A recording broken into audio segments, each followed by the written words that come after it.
Deep within a dark, magical realm, our resident Chuni Bu protagonist, Cid Kagenou, struts around in his edgy, pitch-black Shadow Garden gear, while blue magical energy swirls around his boots. Seriously, his main quest in life isn't to be a generic RPG hero or some final boss, but the ultimate puppet master pulling the strings from the background. He stands in his mental happy place, flanking himself with an imaginary elf girl and an army of masked followers.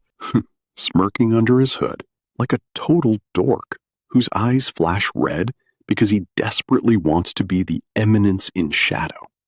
This whole dream started in his past life as a basic school kid, where he dreamed of posing dramatically in a feathered hat with flower petals. Back in the real world, young Cid spent his nights in a dark bedroom, staring at a glowing computer screen, pretending to be an unremarkable mob character at school while secretly undergoing a brutal physical grind on the weight bench. He spent his days ignoring high school socialites, reading books, and mastering martial arts, while hiding his power level under a shadowed face.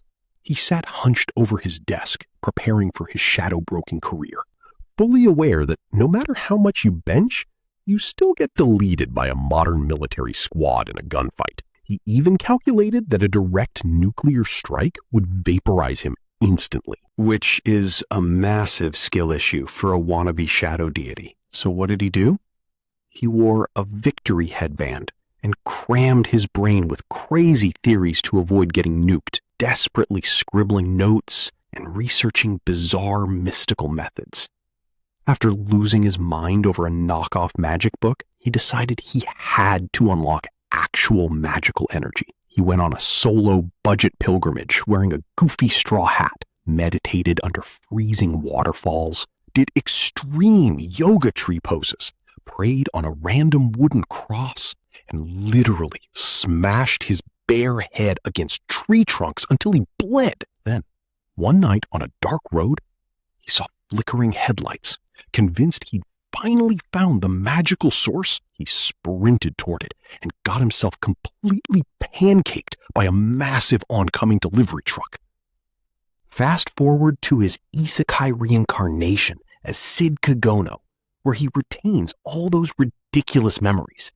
Now, out on the training grounds of his family's grand estate, his overbearing, powerhouse older sister Claire is absolutely bodying him in a wooden sword duel. To maintain his masterclass mob character disguise, Cid deliberately lets her break his defenses and take him down with a magically enhanced kick. He flops onto the grass, fake crying about how she's way too strong, while Claire looks down at him like he's a pathetic disappointment who brings shame to their prestigious spell sword lineage. She's only 12, but already has the stuck-up aura of a top-tier warrior, sighing in disgust as she lectures him about their noble blood and demands he take it seriously. Cid plays the weak, submissive little brother perfectly, so Claire summons a flashy magic orb and holds her wooden sword horizontally to continue her condescending lecture about his lack of magic, technique, and physique. She predicts he'll always be a bottom-tier apprentice, but then decides to flex by charging her blade with glowing energy. With one clean horizontal slice, she explodes a massive boulder and strikes a proud pose amidst the rubble. Cid does his best NPC impression, cheering with fake starry-eyed wonder and asking for her secret. Claire smugly sheathes her sword, says it's impossible for him anyway, and tells him to clean up the shattered rocks while she heads inside.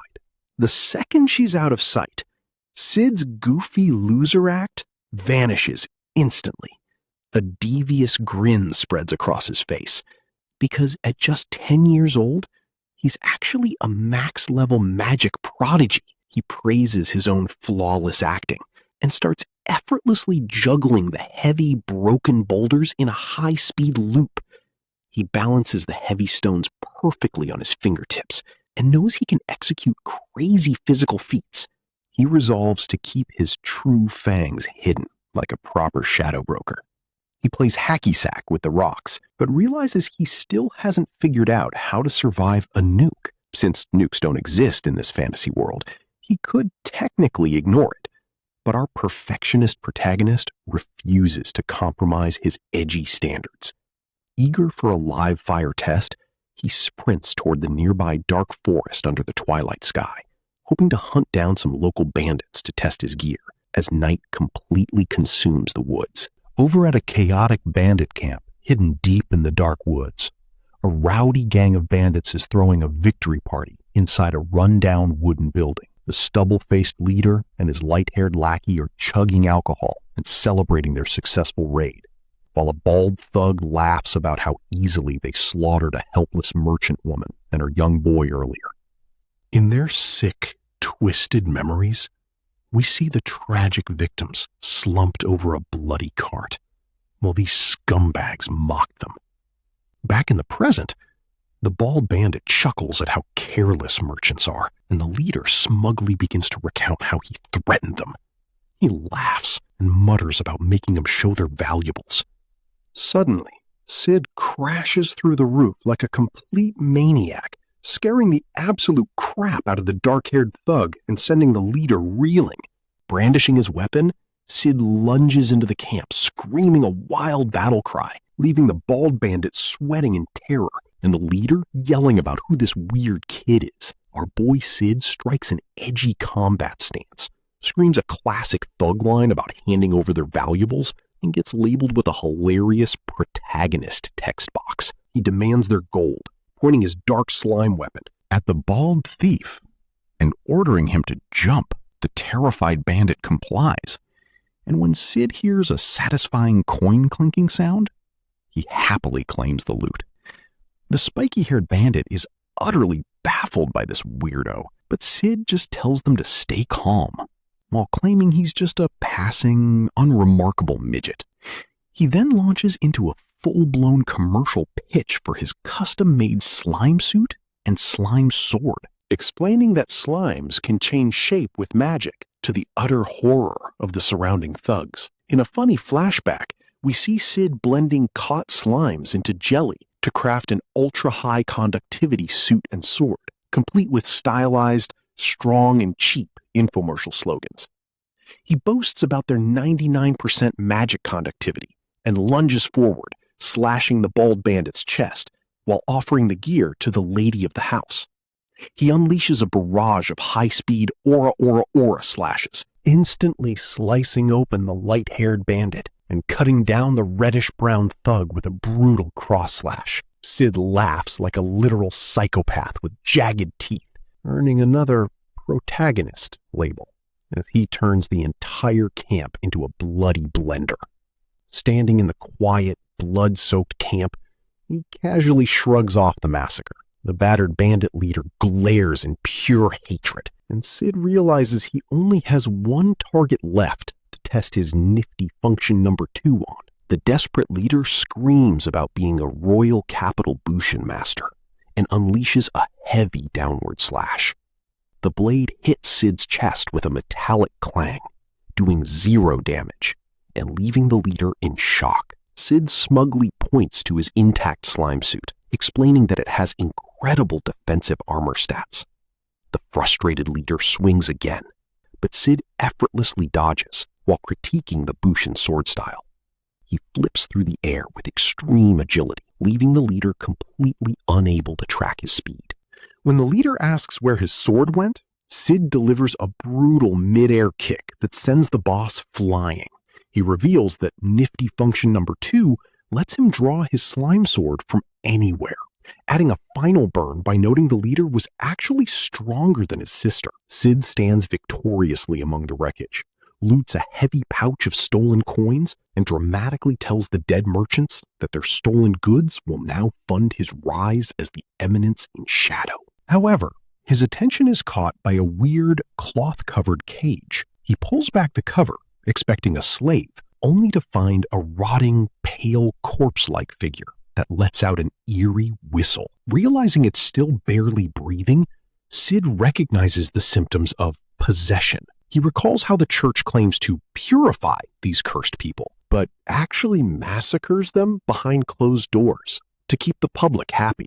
Suddenly, a massive, unstable magic wave crackles around the rotting body, Recognizing the immense magical potential, Cid gets a devious grin on his face and decides to steal this test subject for some wild magical experiments.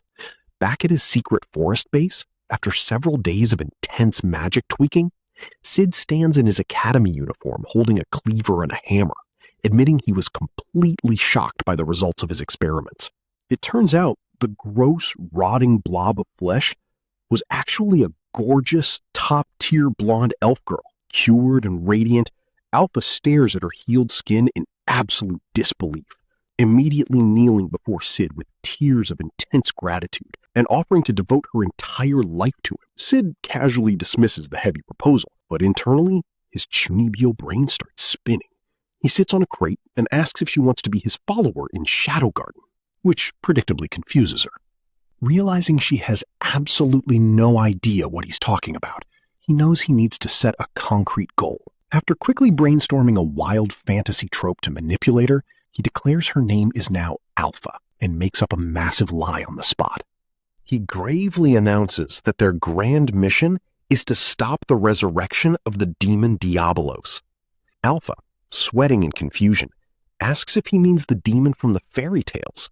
Cid confirms this with a straight face, launching into a fabricated history lesson about how 3 ancient heroes defeated Diabolos. He claims the cult covered up the truth and that Diabolos cursed the heroes' descendants. He describes how this curse is passed down, calling it the curse of Diabolos, which explains her possession illness. Scratching silly drawings in the dirt with a branch, he explains that her rotting skin was actually proof of her heroic lineage. Alpha clutches her head in anger, furious that hero descendants are persecuted instead of revered. Cid points his stick at the drawings, explaining that a secret shadow organization called the Diabolos cult rewrote history to wipe them out. He adds that they are actively trying to revive the demon and designates them as their ultimate enemies. He claims this deadly cult operates entirely in the dark and erases anyone in their way. Since he employs the same sneaky tactics, he plans to stand up to them from the dark while striking a highly dramatic pose. Posing dramatically under a massive full moon as snow begins to fall, Cid declares their edgy motto, "We lurk in the shadows, and we hunt the shadows." He warns her that saving the world won't be easy, and that failure means absolute destruction, before offering his hand to recruit her. Completely brainwashed by his epic storytelling, Alpha is filled with righteous, vengeful fury. She realizes the massive scale of their enemy and vows that the suffering of others must stop. She stands and yells in defiance. Kneeling under the giant moon, she solemnly pledges her life to Shadow Garden to bring death to their enemies. She bows her head, wishing vengeful death upon the sinners. The intense atmosphere instantly evaporates as Alpha bashfully clutches her collar while Cid stares at her with a blank, deadpan expression. Internally, our boy is absolutely celebrating because he totally nailed the role play. He maintains his deadpan face while realizing she's fully invested, smirking at how easily she bought his improvised act. As they walk through the snowy woods, Cid happily plans to keep this hilarious roleplay going forever, reminding himself that the cult doesn't actually exist, but his eyes glow anyway as he commits to the bit, already excited to use more cheesy lines about the demon's revival before a final note teases the next installment of his ridiculous journey. The video ends here, but the story isn't over yet. Like the video if you're ready for the next part.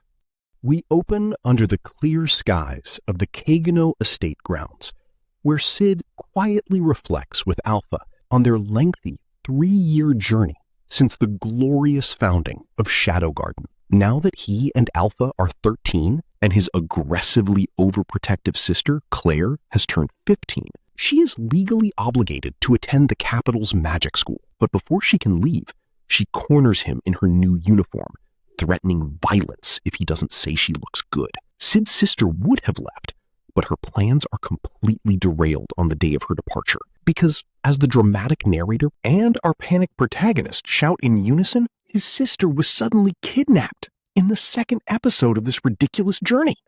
Talk about a generic fantasy hook. In her empty room, the bald patriarch of the family strokes his goatee, praising the kidnapper's stealth, and claiming the culprit must have been exceptionally skilled. The mama tilts her head with a sweet, angelic smile, asking if they were truly powerless. But when the pops tries to dodge the blame by claiming he can't be held responsible for sleeping through it, she morphs into fanged absolute rage and punches him. She launches him across the room, screaming that he shouldn't make convoluted excuses and despairing over their family's only hope, leaving him weakly whimpering on the floor.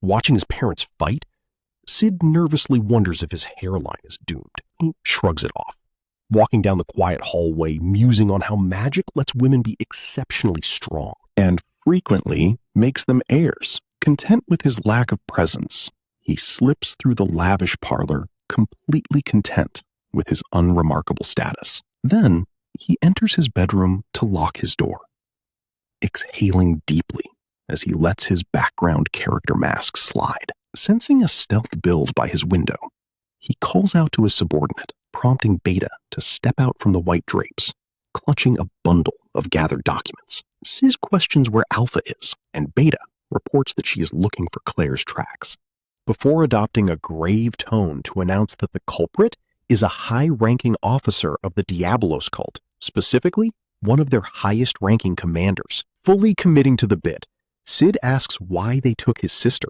and Beta explains that they suspect she might be a hero's descendant, pointing toward the northern region on her maps. Cid poses dramatically, mentally noting that Beta is their third member, and that Alpha keeps picking girls up like stray cats. Suddenly, Alpha appears to proudly praise their sleek new slime suits. Cid is highly entertained by how they play along with his shadow routine, endlessly elaborating on his fabricated cult backstory. When Beta starts translating ancient letters pointing to the cult, Cid decides to act cool despite knowing it doesn't exist, and hurls a folding knife directly into the desk map. He sits back and declares that his knife throw reveals where they are keeping Claire, explaining that the northern base is a fake and the real one is south. Beta blinks in surprise at the lack of markings, but suddenly gasps, her brain performing Olympic-level mental gymnastics to process the coordinates and conclude that there must be an underground hideout in the south. She looks up with tears of pure devotion, stammering in absolute awe of his instant analytical skills and how he understood their hidden meaning while looking at him with worship. Striking a sharp pose, Cid corrects her that she must refer to him as Shadow, pointing toward the horizon as he orders a midnight rescue. Beta bows in unison, leaving our protagonist internally laughing at how they follow up his random, fabricated lies with an Oscar-worthy performance. Cut to the gloomy, damp underground prison of the southern region, where the steady echo of water droplets sets a classic dungeon crawler mood. Clicking his boots, the tall, blonde cult officer Rex approaches the iron bars, mocking his captain, Cid Kagenou, by asking how she is holding up. Kneeling in heavy chains, our feral sister instantly recognizes his punchable face as the prestigious but trash-tier Viscount Olba, who got utterly clapped in the first round of Princess Iris's tournament. She laughs in his face, ruthlessly roasting his pathetic tourney defeat and calling him the ultimate first-round loser. Rex instantly throws a lethal kick at her skull, but she ducks it like a pro, letting the force crater the stone wall behind her. Surprised by her high reflex stat, Rex admits she's got genuine mechanics instead of just throwing magic around wildly. Remaining completely unfazed by the rubble, Claire smugly boasts that her bratty brother taught her how to optimize magic when Rex questions who her sibling is, and she proudly claims her bratty brother. We get a quick training flashback of her aggressively styling on young Cid while secretly stealing his masterclass techniques. Though Cid always ended up eating grass, which is exactly why she bullies him every single day in the present. back in the dark cell. She demands to go home, but Rex pivots to asking if she's felt unwell or suffered possession debuffs, like rotting black spots. She scoffs at his fake doctor act. Recalling how Cid cured her with weird stretching exercises a year ago and left her feeling perfectly fine, Rex realizes she's had the symptoms and is definitely compatible. And when Claire demands answers, he refuses and threatens to investigate her brother. Big mistake. Delivering a sudden, violent strike that connects directly with Rex's face, Claire breaks free from her shackles and unleashes an insane, blood-soaked anime rage aura, whispering that she will end him. Rex is horrified by her self-mutilation build, but Claire just steps forward, howling that she will slaughter his entire lineage if he touches Cid. Desperate to mute her, Rex delivers a heavy blow to her face, knocking her out. He decides to leave to harvest her blood instead. Suddenly, an armored knight shrieks that invaders are tearing up the dungeon and warns of attackers in the hall. Rex rushes out, sword drawn, only to freeze in sheer terror at the sight of his entire elite guard squad lying dead, shouting in disbelief. A massive wave of magic violently explodes the ceiling. Sweating and unable to track her speed, Rex watches Alpha step out, flanked by several masked members of Shadow Garden. They declare doom upon the Diabolos cult. With Alpha standing tall as her silver hair frames her mask and gliding past him to whisper about the demon Diabolos and the truth behind possession, Rex loses his absolute mind, screaming to know where they learned their top-tier endgame guild secrets. Alpha simply turns her back as Rex desperately rants about their leak, which shouldn't have been possible, but she immediately cuts him down with a lightning-fast slash that brings him to his knees.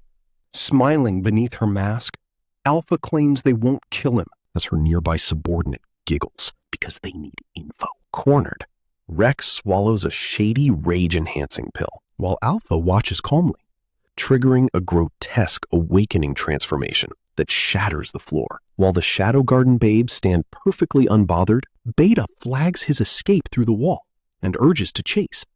But Alpha smugly stops her, as Beta turns back in surprise, claiming that their god-tier boss, Shadow, already predicted this escape path and is waiting up ahead because Cid foresaw how this would go, which leaves Beta beyond words. Meanwhile, deep within the vaulted corridors of the massive Southern Underground facility, our Chunibyo King Cid is posing in full Shadow cosplay, completely oblivious to the fact that he got lost and separated from his team. With his cloak billowing dramatically, he mentally notes that this bandit hideout has way too high of a production budget. Suddenly, Rex stumbles in, wheezing and totally shocked, which Cid immediately frames as a mandatory boss-level event. Rex gets into a defensive stance and swings his blade in a frantic lunge, but Shadow casually blocks his ultimate physical strike with a single index finger. While Rex is drowning in sheer horror, Cid's analytical inner monologue notes that this bandit actually has a massive mana pool, even higher than Alpha, but possesses an absolutely zero-tier swordsmanship build. To Cid, relying strictly on brute force magic is incredibly crude and, frankly, quite boring. In his past life, he learned the hard way that spamming raw damage without spacing leads to a quick game over, which fully justified his current highly optimized survival strategy. Deciding to flex his physical gaming expertise, Shadow reaches for his waist, declaring he must step in to show him how real combat works, as he audibly sheathes his weapon. Rex is utterly baffled, screaming not to be made light of and calling him a brat as he charges. With perfect spacing, Shadow zips past his attack, delivering a non-magical punch to his solar plexus that launches the massive cult officer backward. Cid lectures him about using an opponent's momentum without magic, then zips back to deliver a devastating kick that leaves Rex completely winded. Shadow evades another desperate lunge with mesmerizing grace.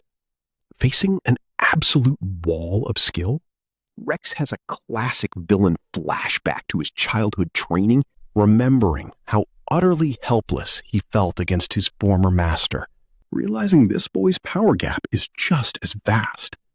Trembling and gasping in agony, Rex begs to know where he came from as he frantically asks about his opponent's origins and what Shadow Garden actually is. Shadow delivers the ultimate Chunibyo line. We lurk in the shadows, and we hunt the shadows, stating that is their sole purpose. Rex desperately snarls that opposing them is hopeless and that they stand no chance, since the darkness runs far deeper than they know. Shadow countersmirks, claiming they will simply burrow ever deeper. Insulted, Rex screams that this isn't a game and calls him a little shit, greedily popping a handful of illegal magic pills and clutching his chest as they react, to amass immense magical power to show off his ultimate strength and complete his awakening giant form. The massive giant slams his blade, breaking the tiles, prompting Shadow to leap backward. Rex swings wide, laughing maniacally and roaring that it is useless, and screaming in triumph, boasting about his raw strength and power. He shrieks that Shadow is slow, flimsy, and brittle, as Shadow effortlessly dodges, calmly preparing his final attack, declaring that playtime is over. Shadow unleashes a massive, ink-like wave of black slime magic that completely engulfs Rex. Rex is overwhelmed by the sheer chasm of magic as the impact launches him backward, his mind drifting into a peaceful white void where he remembers his past defeats and realizes this kid is on a whole different level, whispering a quiet goodbye to Melia. Later, our boy Cid sits comfortably at his breakfast table in the morning sun as he reflects on his status, reflecting on how their bandit hunting rescue operation ended.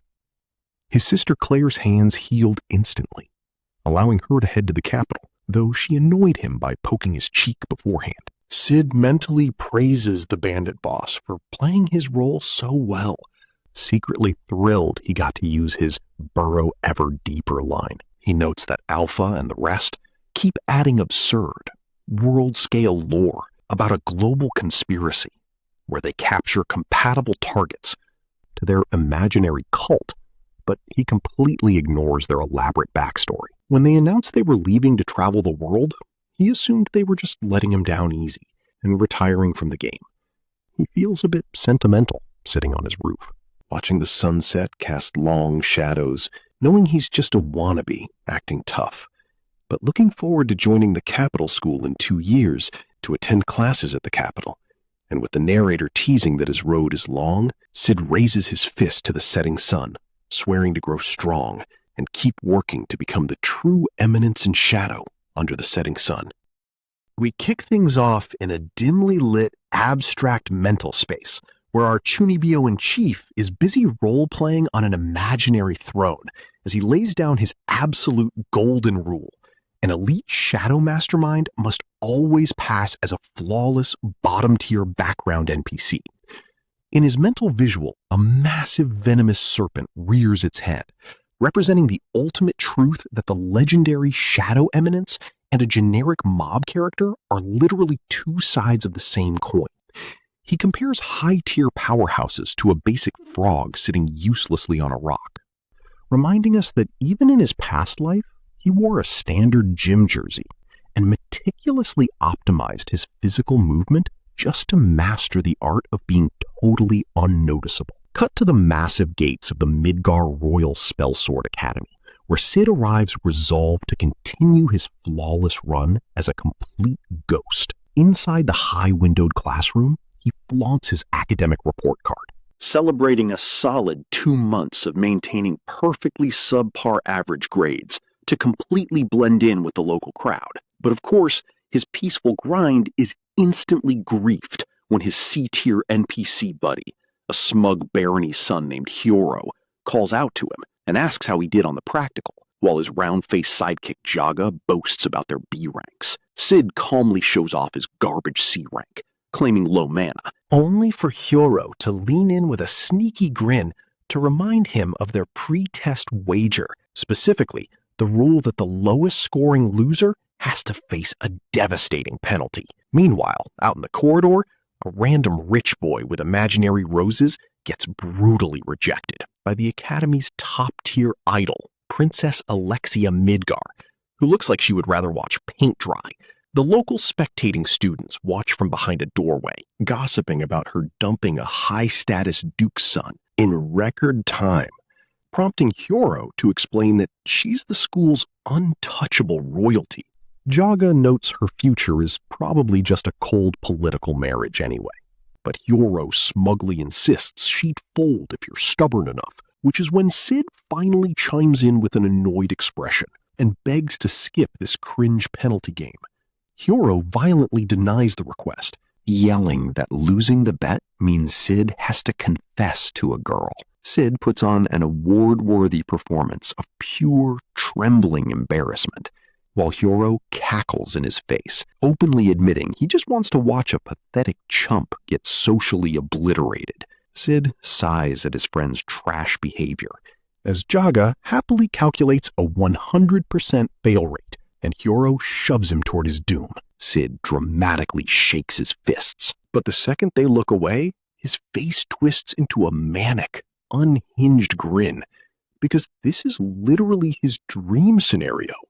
Getting publicly rejected by the school's idol is the ultimate, gold standard mob achievement. A brief flashback reveals him pulling an all-nighter in his dark dorm, wearing a victory headband to research the perfect confession strategies to maximize his mob rating before launching his mobbist mobfession. He runs at Princess Alexia, slurring her name, while carefully executing his stuttering vibrato. A precise 60-degree hunch, trembling knees, and a wandering gaze, stopping at a mathematically perfect distance of 182 centimeters, he drops into a rigid, flawless 90-degree bow to pop the question, mentally high-fiving himself for delivering a performance of pure artistic mediocrity and self-described art. Alexia stands frozen in absolute silence.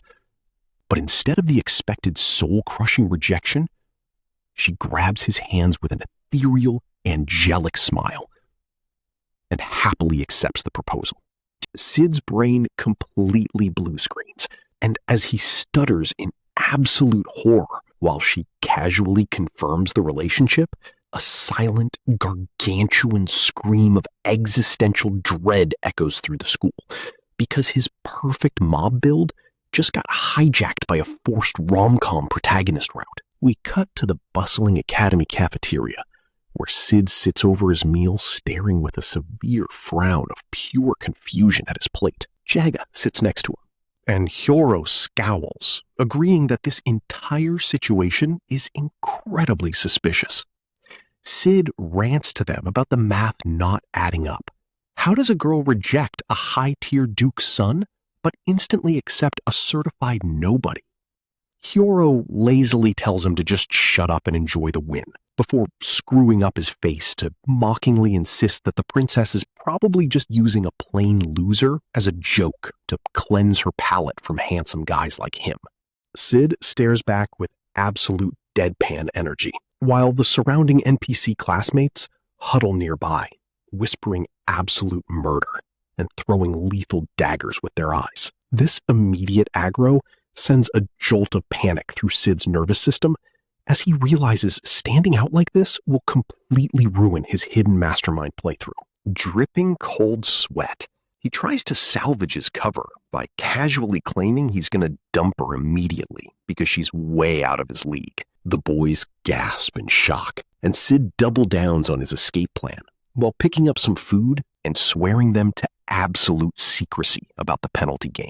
Hyoro and Jaga happily agree, only for a sweet, terrifying voice to chime in right behind them. The boys jump out of their skin as Princess Alexia and her dark-haired maid appear, with the princess casually asking to join their table. Hyoro immediately panics and rolls out the red carpet with stuttering obsequiousness, while Cid remains completely detached, casually snatching a piece of fish from the serving tray while Jaga watches in awe. The maid serves their luxury plates, and Cid's eyes flare with a devious, galaxy-brain strategy to force a breakup through terrible table manners. He loudly comments on how massive her course is, and when she complains she can never finish it, Cid launches his social suicide attack by shamelessly stealing a huge chunk of fish right off her plate, to Jaga's absolute admiration. He waves a drumstick around, stuffs his face like a starved raccoon, and aggressively crumbles his food, gloating internally that no princess would ever tolerate such a repulsive, uncouth gremlin. For a brief second, Alexia smirks with quiet amusement, but then she hits him with an angelic, loving smile and tells him to eat his fill, even pushing a plate of bread his way. Cid freezes with bread dangling out of his mouth in sheer defeat, while Jaga frantically apologizes for his lack of manners, and Hyoro desperately sucks up to her. Cid can only stare at his traitorous friends, secretly admiring how effortlessly they exude pure background character energy. The princess then drops a bomb. She mentions they both signed up for the Royal Bushin-style practical elective this afternoon and invites him to train, casually adding that she pulled strings to get him into the expert class by royal decree. While his friends stand in absolute dumbfounded shock, we transition to the massive training hall, where high-tier students are running combat drills in their sleek black gear. Various squads are clashing with wooden swords, and Cid observes the high-quality facilities, noting how the school segregates the elite black uniform students from the white uniform beginners. The handsome instructor, Zenon, claps to gather the class and happily introduces Cid as their new transfer student. A random female student immediately objects to a white-clad scrub joining the lobby, but Zenon smoothly pacifies her by revealing it's a direct recommendation from the princess, causing the girl to instantly blush and back down. Cid sweat drops at the sheer power of Alexia's brand, just as the princess herself approaches in her sleek training gear and twin tails. She assumes a combat stance, but Cid immediately tries to throw the match and lazily raises his wooden sword. Alexia challenges him to a bout, and their wooden swords clash with a loud ring. Cid easily parries her attacks, silently analyzing her rock-solid fundamentals and comparing her hard-working style to her overpowered genius sister, Iris. Alexia praises his swordsmanship and admits it is not bad, but her frustration suddenly boils over as she unleashes a heavy strike, shouting that she doesn't like his style. She ends up slightly off balance and quickly apologizes for using too much power, but Cid lazily shrugs it off.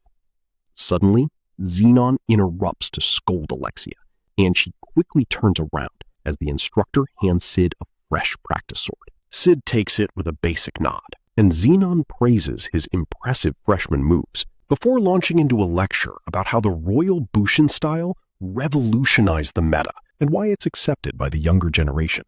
Cid plays the humble fanboy, complimenting Zenon's fame, which prompts the instructor to laugh and emit literal, sparkling husband material energy.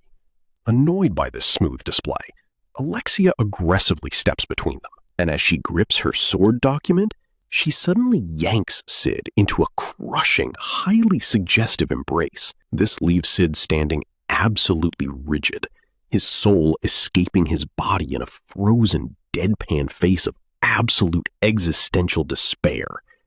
The awkwardness continues out in the Grand Academy hallway, where Zenon watches them retreat and warns Alexia that she can't keep running away forever.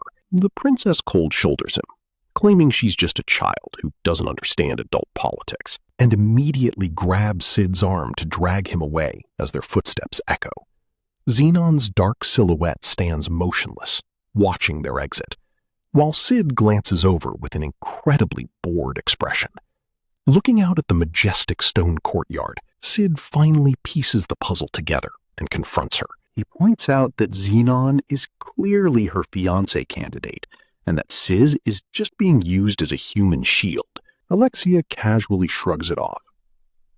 but Cid dramatically clutches his chest, whining about how she toyed with his delicate heart just to pick a harmless target. She gives him a flat, deadpan look as she walks on, explaining that Zenon has been forcing the marriage issue lately. Cid waves his hand dismissively and tells her to keep him out of her personal drama.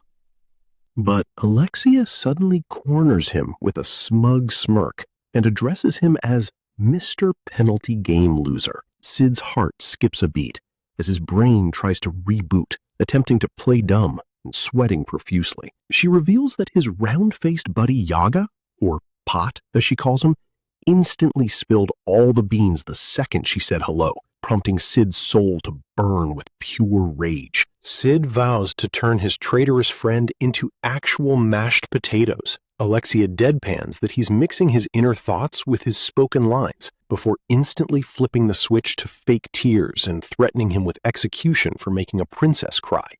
Realizing this girl is a master-tier manipulative actress, Cid accepts defeat, but reminds her that a mere baron's son won't keep a high-tier fiancé away. She asks what he dislikes about Zenon, and Cid points out the instructor's suspiciously perfect, glittering smile. Standing tall, Alexia tosses a handful of silver coins into the air, declaring that perfect people don't exist, and that she actually prefers predictable scum like Cid. She mockingly steps near the glittering loot, telling him to pick it up. Cid attempts to hold on to his dignity, asking if she thinks he can be bought. But the second she says you do, he drops straight to his knees to eagerly scoop up the cash. Alexia smirks down at her newly acquired subordinate, telling him he's a good boy, but has to yell to get his attention when he ignores her for the money. She points a pen at his collar, firmly declaring that they are keeping up the fake couple act until Zenon gives up. She smirks down, calling him her pooch, while Cid mutters that he won't tolerate such humiliation, only for her to instantly toss another silver coin. Cid moves in a blinding flash of pure greed to fetch the coin, completely accepting his new, highly paid reality as the twisted princess's personal dog.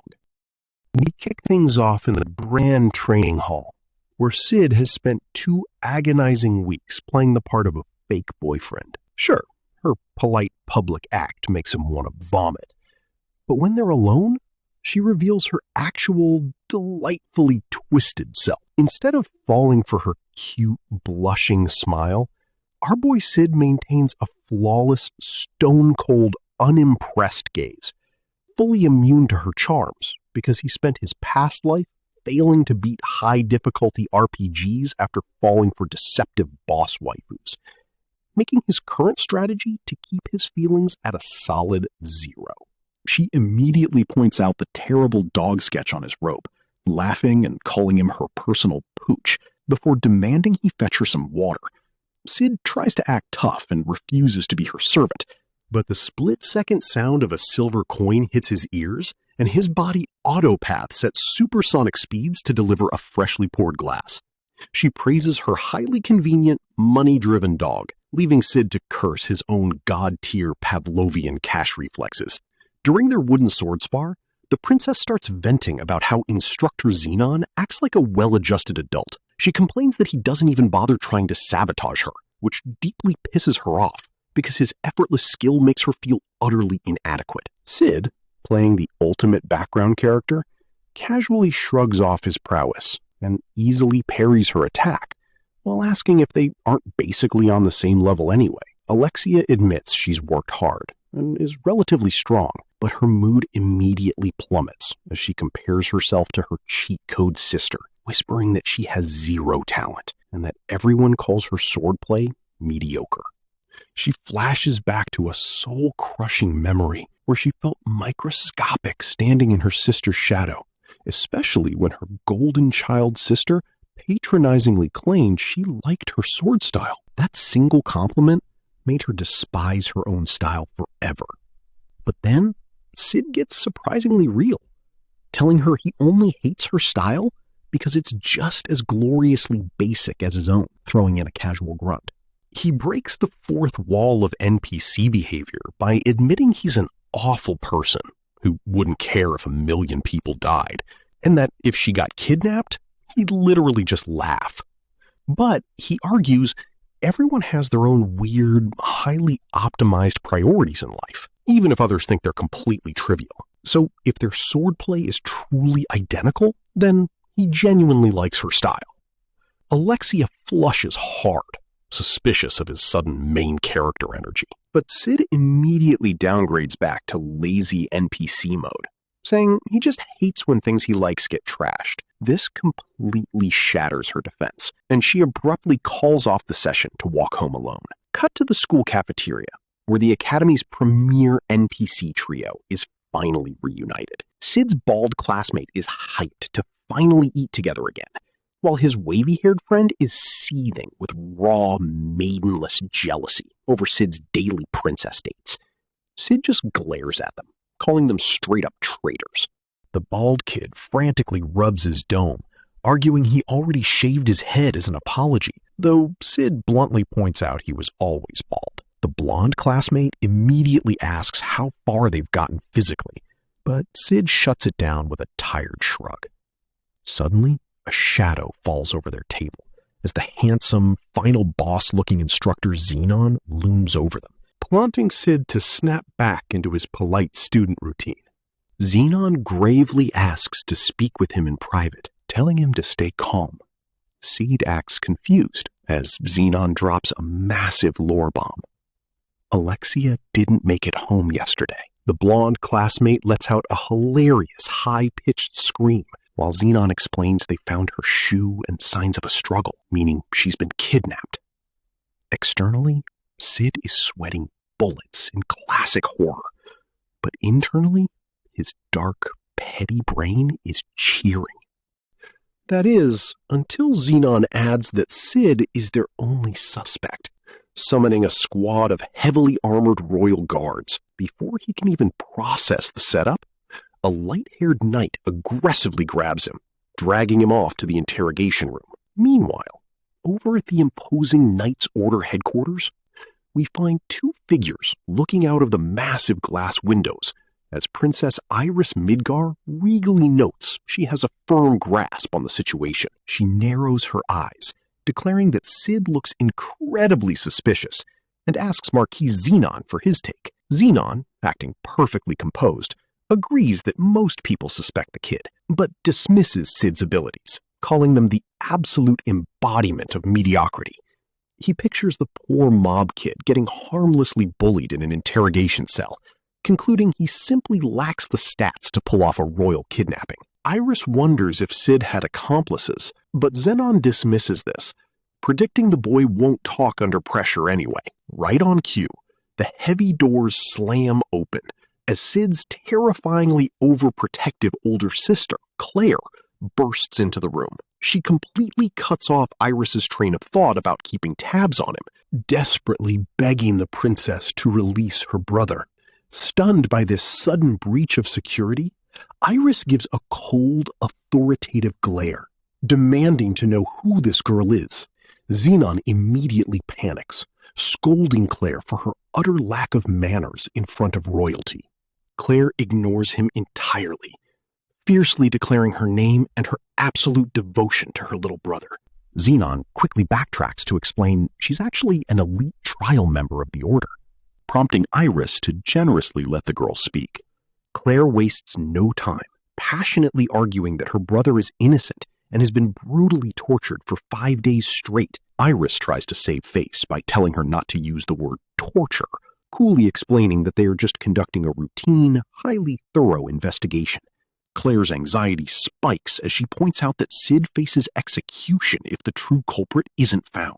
She has a total anime brain moment, picturing Cid as a delicate, sparkling cinnamon roll who wouldn't hurt a fly, before escalating to full-blown treason by threatening to murder the princess if her precious brother dies. Xenon physically grabs her shoulder to shut her up before they get them both executed. Watching this desperate display, Iris is deeply moved by the sisters' raw, family-first energy, shedding a single dramatic tear as she whispers a silent prayer for Alexia's safety. After his release, Cid retreats to his secret hideout, where Alpha arrives with a fresh paper bag, noting how dire things have gotten. Cid, sporting some nasty cuts and bandages, immediately rants about how those corrupt knights absolutely obliterated his health bar despite his polite cooperation. Alpha asks why he didn't just break aggro and escape, to which Cid explains he wanted to avoid drawing even more attention, remembering how his past gaming failures in survival simulators always stemmed from drawing early game aggro. She assumes he must have some brilliant galaxy brain reason for keeping his cover intact, though Cid internally deadpans that he absolutely doesn't. Sensing the tragic burden he must be carrying, Alpha insists he replenish his stamina and offers him a plate of thick-cut tuna sandwiches. Cid eagerly scarfs them down, while Alpha reports that she's been doing some digging of her own and warns him that the corrupt Knights Order is planning to frame him. She explains that high-ranking knights are actually under the influence of the Diabolus cult, and Cid just rolls with it, treating her intense conspiracy as a fun, low-level game mechanic. She continues, theorizing that they want the princess's royal blood to resurrect Diabolus, which leads Cid to logically deduce that Alexia must still be alive. Alpha gasps in pure admiration of his instant analysis before heading out to coordinate their forces, noting that Delta is also nearby. Cid instantly pictures their feral, suicide-charging beastkin DPS, and though Alpha smiles and confirms Delta is dying to see him, he can only murmur her name in mild horror. But as he finishes the food, he realizes he has a major crisis on his hands. When Alpha gives him a stern look, pointing out he just ate her portion of the sandwiches too. Still, she confidently outlines tomorrow's raid, and playfully demands a high-end dinner once this whole quest is cleared. Once she leaves, Cid steps onto his balcony to admire her top-tier ad-libbing skills, before heading back inside and unlatching his heavy loot trunk. He admires his collection of high-end wine, expensive glassware, and fancy cigars, then gazes at his masterfully displayed stolen painting, soaking in the sweet tranquility of his aesthetic. He fondly recalls his late-night bandit hunting grinds, and how he practically begged for every single dropped coin like a true loot goblin, realizing all that exhausting fundraising was purely to set up this ultimate high-class main character flex. At dawn the next day, Beta rushes in with full energy to report that preparations are complete, only to stop and look around the empty, quiet room in confusion. She finds Cid sitting majestically in his high-backed chair, swirling a glass of wine in the dim light like an absolute final boss. Beta is instantly paralyzed with pure awe, gazing at his 90,000 zenny vintage wine, his luxury jewel-adorned lamp, and his priceless, legendary masterpiece painting. She is overwhelmed with deep sympathy, imagining the tragic, world-saving burden he must carry, even though Cid's thoughts confirm he carries absolutely zero burden. Refocusing on the mission, Beta drops to her knees to brief him on their citywide raid on the cult's hideouts, explaining that Delta's chaotic ambush will serve as their signal. She then shows him a mysterious threat letter she found, anxiously asking her lord what it means. Calmly swirls his wine, explaining it's just a weak attempt by his kidnapper framers, muttering a silent apology to Delta for stealing her spotlight. He gives a confident smirk, declaring that this grand prelude is entirely his to perform. Sometime later, Cid strolls down the dark forest path behind the academy and spots Alexia's discarded shoe on the ground. Suddenly, a corrupt, dark-haired knight steps out of the shadows, arrogantly pointing at the evidence, while his light-haired buddy pretends to sense magical residue to frame Cid as the kidnapper. Cid plays the bewildered, innocent student, but the dark-haired knight aggressively declares him under arrest, smugly mocking him for not confessing during his torture, and looking down on him like absolute trash. But in a split second, the atmosphere turns freezing cold, and the arrogant knight is paralyzed in pure terror as an invisible, high-tier strike slices clean through his heavy plate armor. He screams in agonizing pain as his leg is completely severed, leaving his partner frozen in utter shock. The surviving light-haired knight shrieks and scrambles backward in the dirt, splattered in blood, as he looks up at the terrifying, hooded god of death. The bleeding knight weakly attempts to threaten him, warning him that he'll be a dead man by dawn. Meanwhile, Beta is hiding in the bushes, watching the carnage with absolute fascination as she frantically scribbles into her journal, totally obsessed with how cool he is.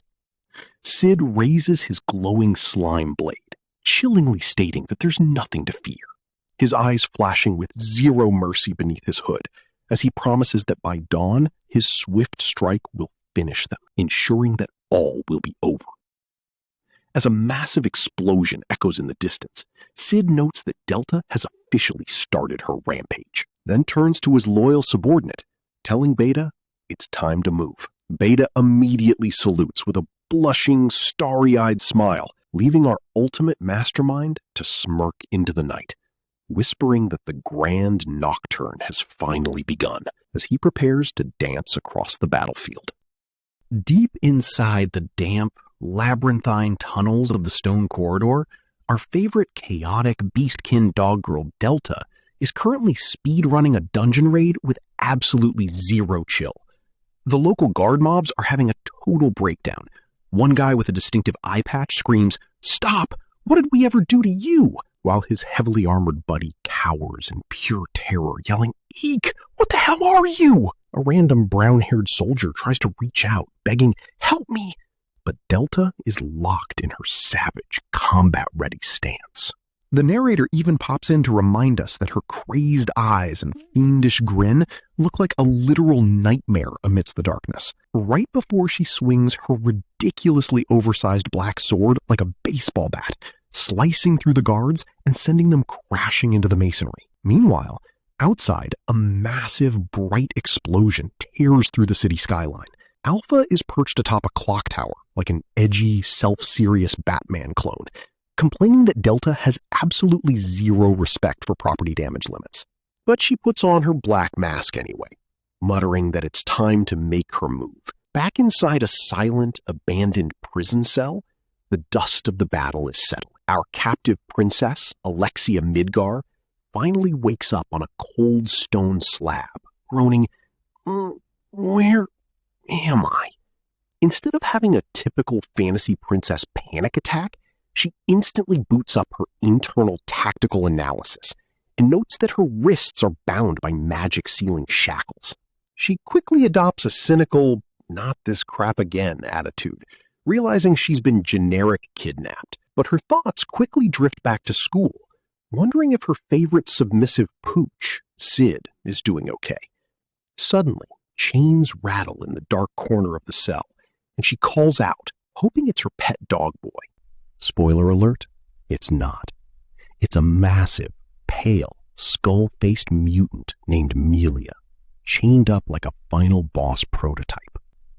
Alexia recoils in pure horror, gasping, "A monster?" Right on cue, a wildly unhinged mad scientist in a lab coat bursts through the door, clutching his head and screaming that they've been sniffed out. This guy is sweating bullets and grinding his teeth, sobbing about how he just needed more royal blood for his research. Alexia tries to make polite conversation, but the scientist completely ignores her to prep a giant glowing syringe. He rambles about using her blood to summon demon kind, causing Alexia to furrow her brow. The scientist goes completely hysterical, screaming about how his incompetent coworkers ruined his research. He even violently kicks the chained-up Milia while shouting about what a loser Olba was. Alexia tells him to cut it out, but the guy suddenly hears footsteps outside and goes into a full-blown panic attack. Alexia smugly assumes the royal knights have arrived to save her, but the scientist shrieks that the invaders aren't knights and will slaughter everyone. Realizing he's out of options, the desperate madman decides to force a Phase 2 boss fight by injecting his prototype serum straight into Amelia's neck. He screams, "Give them!" and cackles about unleashing Diabolos. Malia immediately undergoes a grotesque transformation, breaking her iron chains with ease. The doctor is briefly ecstatic, but his triumph is cut short. Malia swats him with a massive claw, leaving nothing but a wet splat of blood on the wall. Alexia, now covered in pizza sauce residue, deadpans about her current escape odds. The monster then literally smashes through the stone wall, causing a cave-in that sends Alexia crashing to the floor. She coughs through the dust, realizing the beast has escaped. She shakes her head, stepping over the ruined cell. Her eyes fall upon the bodies of the fallen prison guards. But before she can grab a weapon, a familiar voice echoes through the corridor. She looks up from a dead guard's sword to see her smug academy instructor, Xenon, standing there in a fancy cape, offering to rescue her. Relieved, she gasps, "Instructor Xenon!" Meanwhile, transitioning over to the rainy city streets, absolute chaos is breaking out as civilian NPCs run around in terror. First Princess Iris Midgar is sprinting through the cobblestone alleys with her sword drawn, trying to figure out why multiple monster raids are spawning all over the city. She questions what on earth is going on as she dashes through the rain. She finds her night squads engaged in a desperate raid against the mutated Melia. Her squad of knights tries to hold their ground with spears and daggers, but they are completely outmatched by the towering beast. A terrified young recruit screams, "Commander, what is that monster?" while the bearded veteran commander desperately tries to keep his squad from wiping. When the young soldier recklessly charges forward, the beast whimpers a tragic, low-pitched "help," causing the recruit to freeze in terror. Luckily, Iris executes a perfect hero entrance, leaping through the air to land a heavy horizontal slash on the boss. The young soldier is instantly starstruck, gasping, "Lady Iris!" But Iris tells him to save his praise. She turns back to the fallen beast, demanding a status report. He explains they've already lost 8 squad members to this elite mob. Suddenly, the boss recovers and lunges, prompting the soldier to scream. Iris reacts with lightning reflexes, deflecting the claw. But wait, the boss has passive health regeneration, instantly healing its sliced flesh. The squad goes into full panic mode. Refusing to back down, Iris steps forward to tank the threat, launching a massive downward strike while shouting, "Let's see you try regenerating after this!" She lands the hit cleanly, but the boss's HP bar immediately ticks back to full. Annoyed, Iris grumbles, "It's still regenerating?" and decides to channel her maximum mana into her sword for a final strike. But just as she's about to unleash her ultimate move, a wild alpha sweeps in with massive main character energy, effortlessly parrying Iris's sword and sending it flying onto the cobblestones. Alpha casually tells her she's just making the monster suffer and asks, "Can't you see?" Iris demands to know who she is. The masked elf proudly states, "Alpha." When Iris tries to flex the authority of the Night Order, Alpha basically calls her an ignorant fool who isn't even worthy of being an opponent. She tells the princess to stay in the audience seats like a good little extra. Alpha then gently approaches the weeping mutant, murmuring, "You have cried enough." She prepares a merciful, high-damage final blow as Iris and her squad watch in stunned silence. The quiet presence of this new shadow faction dominates the wet night. A solemn narration echoes through the rain, while Alpha softly prays that she will find peace in the afterlife. The recruit shivers in the aftermath, calling out to Iris. Iris stands there, staring into the empty, wet street, realizing that her sister Alexia is somehow at the center of this crazy shadow war. She clutches her sword, silently praying that her sister is safe. Back inside the ruined, dimly lit stone hall of the castle, Xenon is trying to play the chivalrous savior archetype, offering Alexia a smooth ride home in a carriage. It's just like back in my old MMO grinding days in the real world, where I constantly wiped on escort quests because I blindly trusted late-spawning NPCs. A seasoned player knows that a convenient savior is always a trap. Relying on her optimized survival instincts, Alexia narrows her eyes, asking him how exactly he pinpointed her location so fast. Xenon tries to play it off by saying he just sensed her magic, but Alexia instantly points out the giant plot hole in his script. Her magic was sealed by the shackles until literally 2 minutes ago. She steps forward and aggressively calls out his lies, pointing her sword at him and accusing him of knowing her location because he was the mastermind behind the kidnapping all along. Realizing his dialogue options have failed, Xenon completely drops the polite instructor facade, brings a hand to his face, and lets out a hilariously edgy villain laugh. He proudly boasts that the facility is indeed his, and that he funded the crazy mad scientist's research, spreading his arms as a massive wave of dark, oppressive magic erupts around him like a classic mid-game boss transition. Down in the grim, dimly lit underground stone corridor, Alexia Midgar plants her feet firmly and points her blade at Xenon, accusing him of being the mastermind behind her kidnapping. Instead of denying it like a normal human, the generic, corrupt instructor tilts his head back with a classic edgy villain grin, admitting she is just a vital ingredient for his shady experiment. This gets a furious glare from the determined princess, who mockingly points out that the mad scientist he funded just got pulverized by some rampaging monster. But Xenon is a total tryhard. Before Alexia can even blink, he unleashes a lightning-fast slash that tears open her thigh, sending blood flying as she flinches in agony.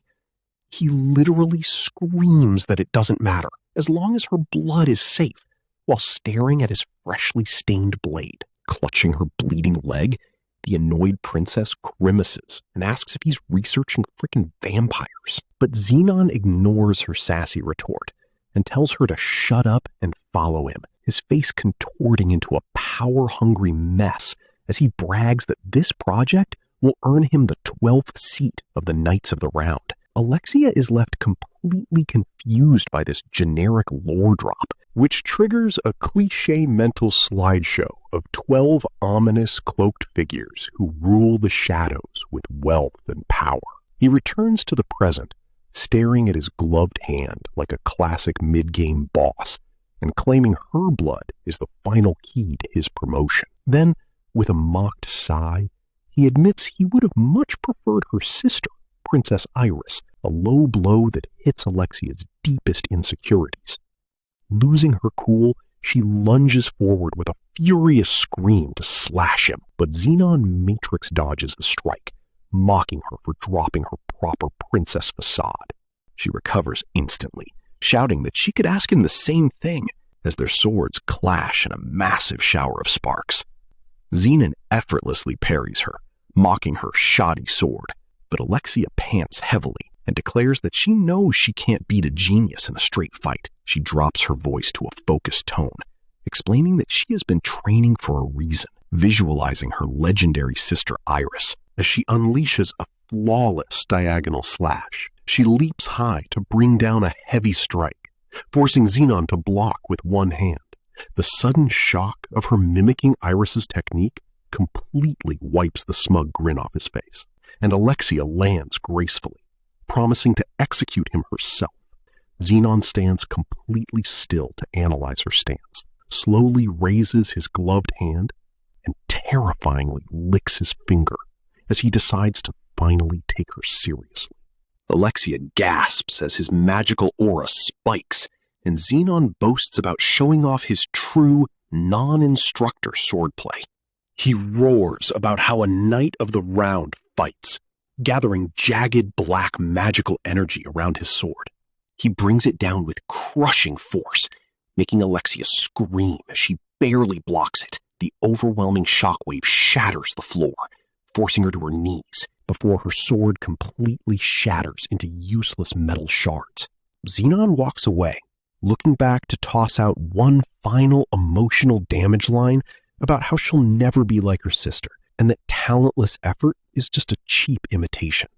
With a cold, merciless glare, He reaches out his hand to claim his hostage princess once and for all. Just when things look totally hopeless, the scene shifts deeper into the cold, ruined corridor as a sharp, menacing silhouette stretches across the stone floor. Xenon whips his head around in surprise, still gripping his captive princess. His brow furrows as he tries to process this uninvited intruder. Standing at the far end of the hall is our boy Cid, oozing absolute main character energy in his shadow persona. Xenon aggressively yells to ask who is there and demands to know how he got in. But Cid is fully locked into his Chunibyo roleplay. His glowing eyes pierce through the dark hood as he sweeps his massive coat and delivers his legendary line. I am Shadow. I lurk in the shadows and hunt the shadows. A heavy, suffocating silence fills the room, prompting Xenon to narrow his eyes before drawing his blade and mocking Shadow as a stray dog biting at the cult. Xenon lets out a low, mocking laugh, calling the bases Shadow destroyed worthless, and proudly introduces himself as the future 12th knight of the round. He grins like a lunatic and lunges forward to claim his easy promotion, leaving our angry princess sweating at his speed. Cid is completely unbothered, calmly muttering. So, Xenon confidently swings, expecting a hit, but Cid casually teleports behind him like a literal lag switcher, asking where the main cult forces are. Xenon's smug face turns to absolute sweat, and he desperately spins around to slash, only for Shadow to block it effortlessly, leaving Alexia's jaw on the floor. The two lock blades, Xenon straining like crazy, while Shadow effortlessly parries every frantic attack. Xenon growls in frustration, swinging wildly again, only to hit Shadow's perfect defense. Leaping over him, Shadow taunts him for having a dull sword, leaving Xenon choking on his own rage, before screaming, "Don't fuck with me!" in a wild frenzy. Watching this, Alexia has a sudden flashback to her training days and realizes Shadow's style is the exact ideal she always envisioned. She thinks back to her childhood and recalls her long-forgotten ambition. She realizes that this isn't some god-tier talent, but rather a swordplay of absolute mediocrity, forged by endless effort. The perfect style for those who are unblessed. This realization explains why her sister Iris actually loved her swordsmanship, bringing tears of absolute clarity to her eyes. Back in reality, Xenon gets smacked to the floor, panting and asking who the hell Shadow is and why he hides such insane power. Shadow just recites his edgelord script about Shadow Garden. Xenon pulls himself up, gets into stance, and pulls out a small vial. He swallows the pills to gain a massive stat boost, proclaims himself the third Awakener, and lets out a manic laugh to show off his ultimate power. Shadow is entirely unbothered. As Xenon starts choking on his own power spike, Shadow steps forward to call him pathetic. Xenon recoils, and Shadow raises his slime sword, preparing to strike. As he channels an absurd amount of compressed magic into his blade, Xenon is shaking in absolute terror as his magic fails, while Alexia is completely mesmerized by the pretty violet glow. Shadow draws back his arm for a massive strike. Xenon pathetically screams for him to stop, but Cid calmly tells him to witness true, ultimate power. With a quiet behold, Cid unleashes his ultimate I am atomic move. Now, to understand Cid's absolute cheat code expertise, we cut back to his past life, where a crazy boy wanted to survive a nuclear bomb. He faced a simple riddle of how not to get evaporated and trained like a madman to break his human limits until he realized the only logical solution was to literally become the nuke. Back in the present, the insane atomic blast leaves a massive, smoking crater where the facility once stood, divine energy still crackling in the air. Iris Midgard desperately runs down the edge of the crater, screaming for her sister, only to find Alexia sitting dazed but perfectly fine in the center of the blast zone. Under the quiet, starry night sky, Alexia cries out to Iris, who throws her arms around her in a massive hug. Alexia smiles and assures her sister she's safe, all while looking out at the massive wasteland left by her mysterious savior. The story jumps forward to a clear, sunny day outside the grand, historic Royal Midgar Academy. Alexia stands smugly on the terrace, hands on her hips, telling Cid he's officially off the suspect list. She paces around, talking about the mysteries surrounding the incident, while Cid stands there looking like a completely deadpan NPC. She proudly notes that her sister Iris is forming a special task force she plans to join, before resting her hand on her sword and admitting she owes him a thank you for liking her swordsmanship.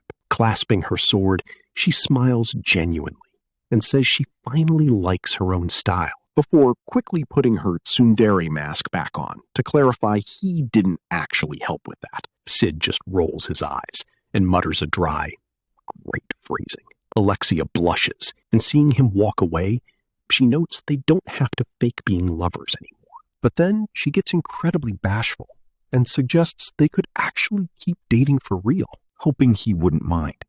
With zero hesitation and absolute speedrun efficiency, Cid turns around and drops a brutal hell no. Later that night on the rooftop, Cid is completely nonchalant as he complains about being a busy guy who's sick of being ordered around by a wicked princess. Alexia pulls out her sword with a terrifying pitch-black smile and asks if that's so. Cid dramatically claims he'd rather die, prompting Alexia to swing her blade in a murderous rage to arrange exactly that. And just like that, the camera pans up to the starry sky, leaving behind a massive pool of blood and a brand new school legend about a corpseless murder. Inside a refined, wood-paneled office at the prestigious Midgar Spell Sword Academy, the science faculty is getting drafted into royal business. Princess Iris Midgar stands tall to address the academics under the watchful eyes of an armed guard.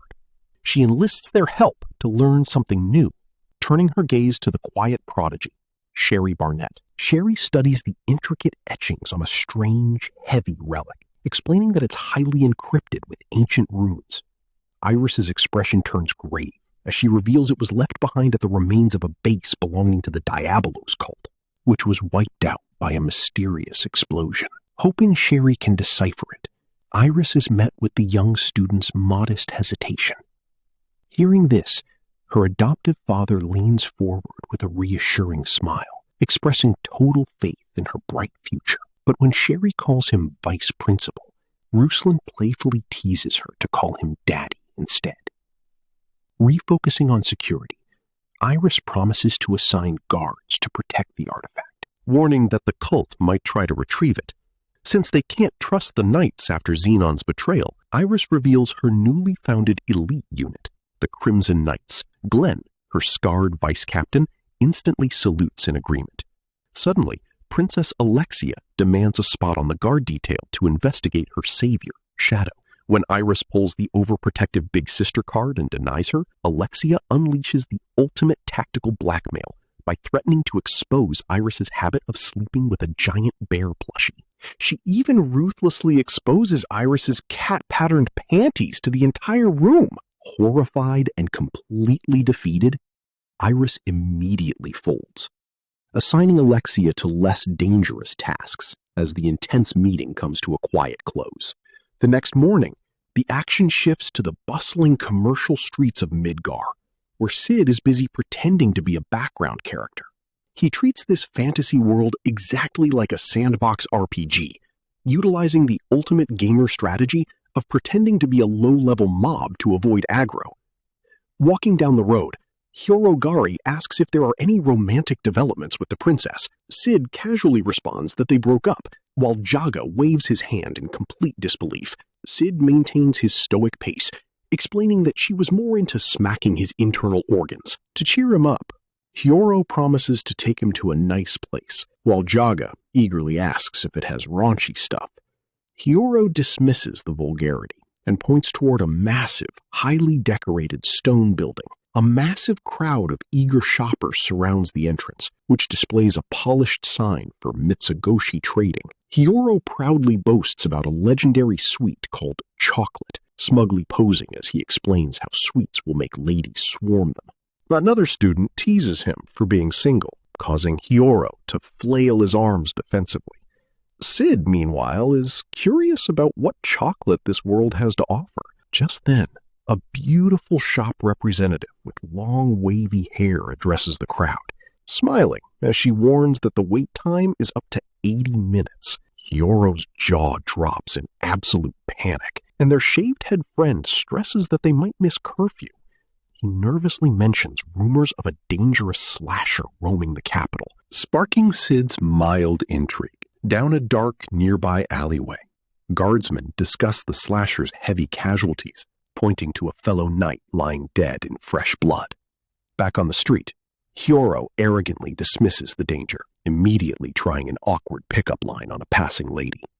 Ignoring him, Nu approaches Cid under the guise of a survey. While Hiyoro and Jaga beg to join, Nu politely shuts them down and leads Cid inside. Cid looks back at his friends, weeping over their defeat. Passing by rows of luxury products, Nu guides him through grand double doors and up a massive staircase as Cid marvels at the department store luxury. Walking down a quiet, private corridor, Cid asks where the survey is. Nu smiles and opens a pair of towering white doors, revealing a grand, chandelier-lit chamber filled with Shadow Garden operatives. Gamma gracefully steps forward to welcome her lord, causing Cid's eyes to widen in shock. Gamma, the hyper-intelligent third member of the Seven Shades, bows deeply, but immediately faceplants onto the floor in a clumsy disaster. Cid watches with a deadpan face, fully aware that she is physically the weakest. Gamma proudly presents the massive haul, making Cid's sweat drop over how his childhood game grew this big. Striking a cool, masterfully calculated pose on a throne, Cid claims the view is decent and dramatically channels his magic. He unleashes a stunning vortex of purple mana, leaving the low-ranking members in absolute worship. Gamma sits dazed by the power, tears of pure devotion welling in her eyes. She remembers how he cured her possession in the cold snow, recalling the shadow wisdom he bestowed upon her. She remembers clutching her notebook in the forest as Cid casually told her to eat beans to gain muscle. Gamma used these random ideas to build a global commercial empire, leaving Cid internally screaming with broke boy jealousy. To keep up his cool persona, Cid asks about the company's influence, and Gamma proudly explains their massive branches. Cid stares back in salty silence, which Gamma misinterprets as cold disapproval. She drops to the floor in a desperate panic, promising to grow stronger, while Cid secretly laments how he was left out of his own ideas. Shifting back to business, Gamma asks if he visited because of that matter. Cid tilts his head, completely clueless, as an ominous silence fills the room.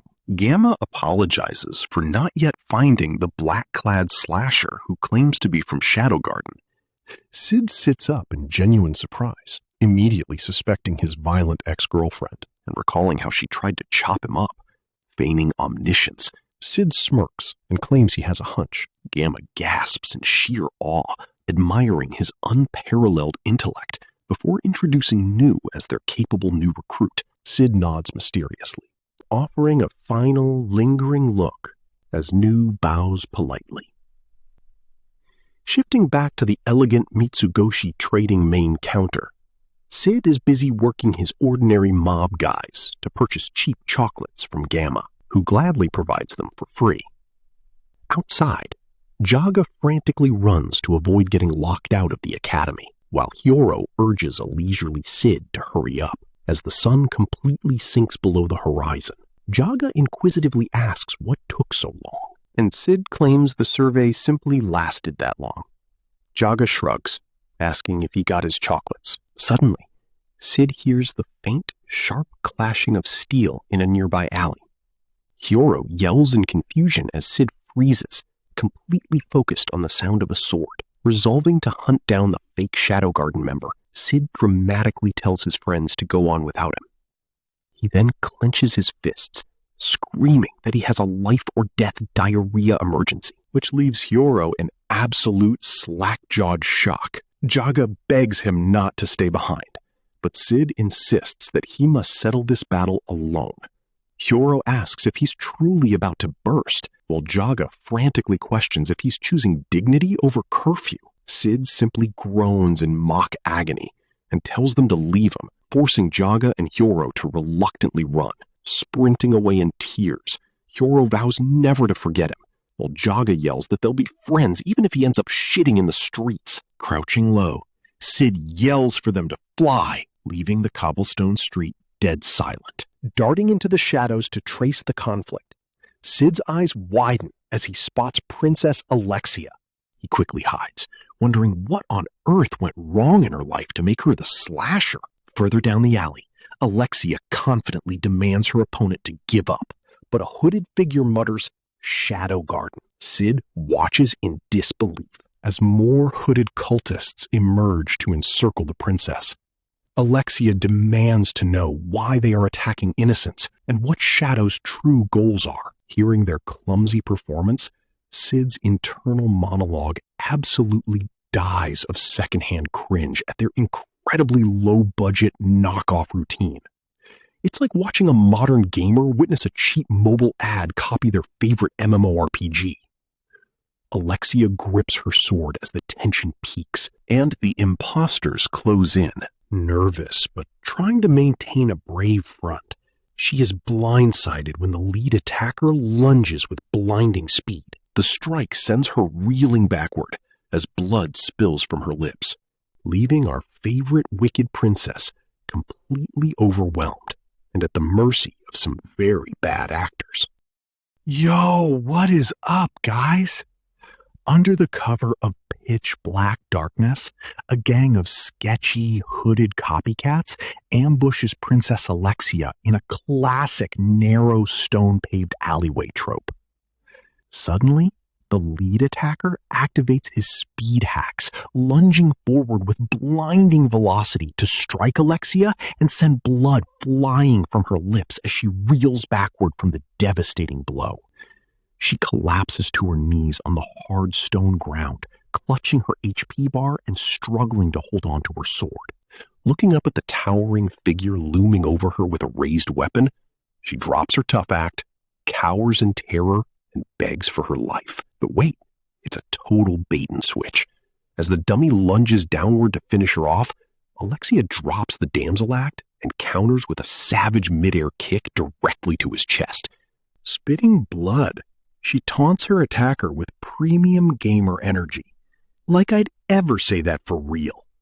Thank you for lunging straight at me, fool. She immediately follows through by swinging her sword in a decisive downward arc to slash the staggering loser, and raises her sword to bark at the rest of the mob. Well, who's next? While trying to patch up her bleeding side with spellcaster magic, another generic cultist lunges from the shadows. Her reflexes lag in complete shock as she screams, "No way! How can he still move?" Suddenly, the attacker's eyes bulge as a black blade impales him straight through the chest from behind. Standing behind him is our ultimate edgy role player, Shadow, who stands colder than dry ice. The remaining copycats freeze in a tense standoff. Shadow, posing in a dramatic silhouette with glowing eyes, drops his premium Chunibyo voice line. Foolish pretenders who claim the name of Shadow Garden, you shall pay for your sins with your lives. The cultists pale in sheer terror before Shadow lunges forward with explosive speed, slicing them into mincemeat. Having effortlessly cleared the lobby, he turns his back on the scene and mutters, "Fools." But Alexia isn't done. She brandishes her sword and demands, "Stop right there, Shadow! I'm Alexia Midgar, Princess of the Realm." Under his hood, his glowing eyes lock onto her with suffocating gravity. Alexia recoils with an irritated, fearful ugh. Despite her trembling, she demands answers. "I've been looking for you ever since that incident. Answer me before you leave. What are your goals? To To what ends do you wield that power? Standing completely detached in the cold wind, the mastermind warns her to back away, saying, "Do not get involved. The less you know, the less you suffer." The princess presses closer, shouting, "For the sake of my country, I must find out, whether you're a friend or—" Shadow turns his head slightly and drops a chilling, high-tier threat. "If I said I'm your enemy, what then?" Completely stunned, she stammers, I'd fight you.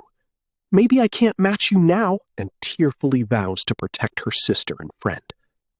"But if Iris and my only friend will be in danger because of you, then I swear that I'll—" Shadow instantly vanishes into the night, leaving Alexia walking down the towering alleyway while looking at her trembling hands, sobbing, "I can't stop shaking." She grips her sword, wondering who on earth he is.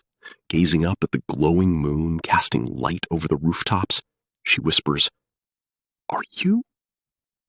As we transition to a hushed alleyway in another part of the starry city, walking calmly, Shadow reflects on these fake Shadow Garden guys with a classic gamer mindset. Now, why would those guys dress up in all black and pretend to be Shadow Garden? I know the answer very well. As two winded copycats flee in the distance, Cid's inner monologue hits a peak of supreme cringe. They're a bunch of copycats who look up to us. They admire Shadow Garden, or rather, the notion of a shadow eminence. Smiling with immense satisfaction at his own legacy, his face suddenly goes dead cold because nobody steals his brand.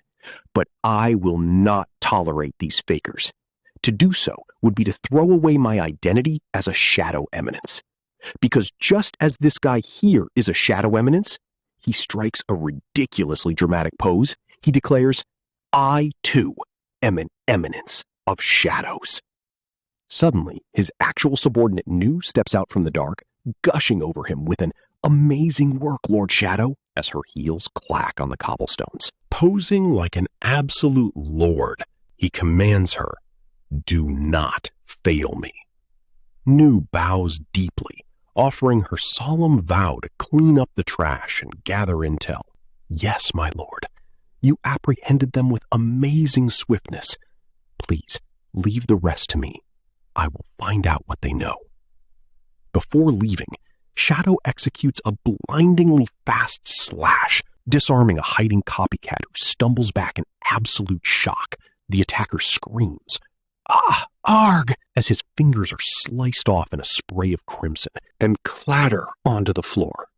Nu gazes down with an icy, sadistic expression and tells him, "Know that I am nowhere near as kind as Lord Shadow." With a terrifying smile, she adds, "Do not expect a merciful death," before a sudden slash cuts through the alley, leaving only a dark splatter of blood across the stone walls. Next morning, at the prestigious Midgar Royal Spellsword Academy, the bustling cafeteria is packed with lively chatter, while Cid stands casually with his dorky, zero-riz sidekicks. Facing Cid, his energetic blonde buddy initiates a conversation by calling out, "Yo, Cid!" He leans in to tease Cid with a smug grin, saying, "Tough shit yesterday, huh?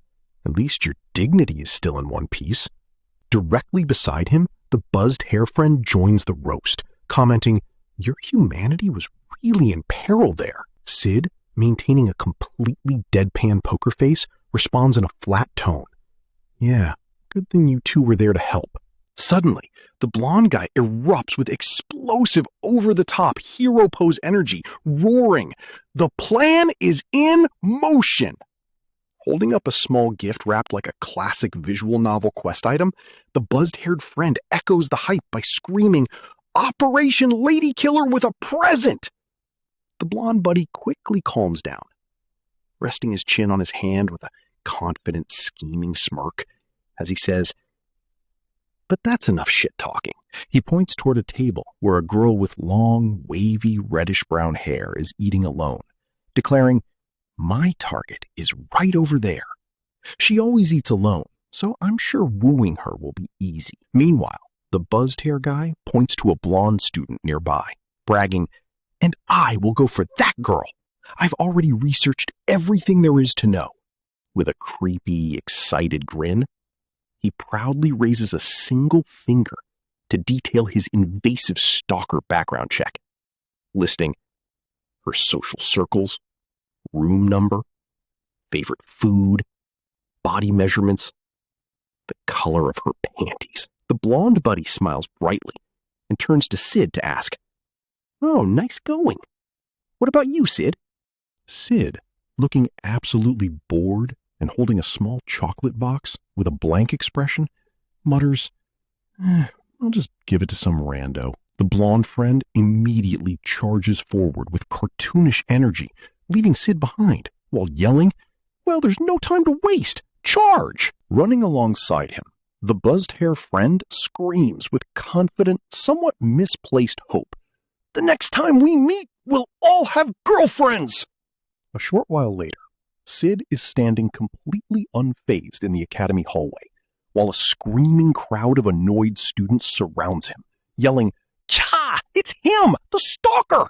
Hey, you lanky guy! What do you want from my fiancé?" Ignoring the mob, Cid keeps his calm composure while harboring a dark, menacing thought, silently vowing, "The next time we meet, you'll be rotting corpses." Returning to the cafeteria, Cid walks up to a table where a pink-haired girl named Sherry Barnett is sitting quietly with her drink. Leaning in, Cid initiates a direct conversation by asking, "Hey, yeah, you like sweet stuff?" Cid casually plops a wrapped box of chocolates onto her tray, offering, "Have some chocolate, whatever." Sherry stares at the gift in utter surprise, her face flushing red as she squeaks, "Eh?" Looking completely flustered and caught off guard, she clutches the box and stammers, "What?" She quickly turns to watch Cid calmly walk out of the cafeteria, wondering silently,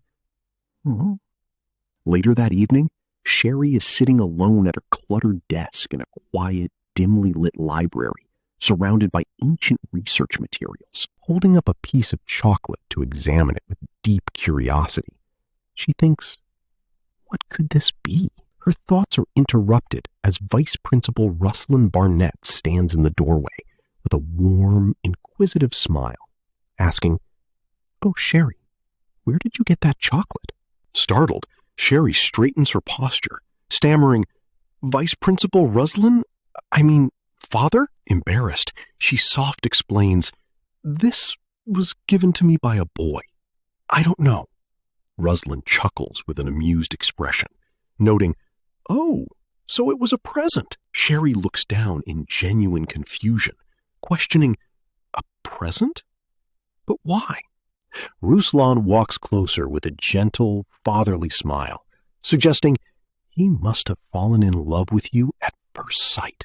As her cheeks flush, he details the extreme rarity of the treat, telling her that's the kind of chocolate that would be hard to attain even if you got in line first in the morning. He must have gone through a lot to buy that for you. Ruslan maintains his supportive tone, advising, make sure to think about how you answer him. Relationships are also part of what you learn as a student. He reaches for a teapot to pour hot tea, adding, of course, research is important as well. Holding his warm cup, he asks about her academic work. Are you making progress with the artifact? Sherry answers her father diligently, explaining, yes, the knights are watching over it in the other room right now. Clutching her cup, her eyes soften with a melancholic look of grief, sharing, so far, all I've learned is that it's a code used by an ancient civilization or organization. My mother, Kreia, was researching something similar before her death. She looks down with a wistful sigh, whispering, I just hope I can decipher it in her stead.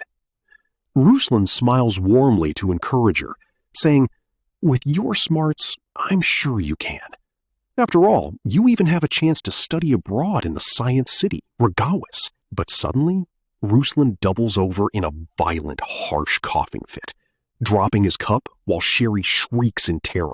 Father? He presses his hand to his mouth, forcing a weak smile as he wheezes. I'm fine, although lately my condition hasn't been the best. Sherry's eyes widen with solemn resolve, declaring, Father, I just can't go abroad to study. Clutching her chest in deep devotion, she explains, I can't leave you behind when you're so sickly. I haven't even done anything to repay you for adopting me after my mother's death. Rosalind's gaze softens with warm affection, replying, Sherry, I'm already happy knowing that I have such an amazing daughter.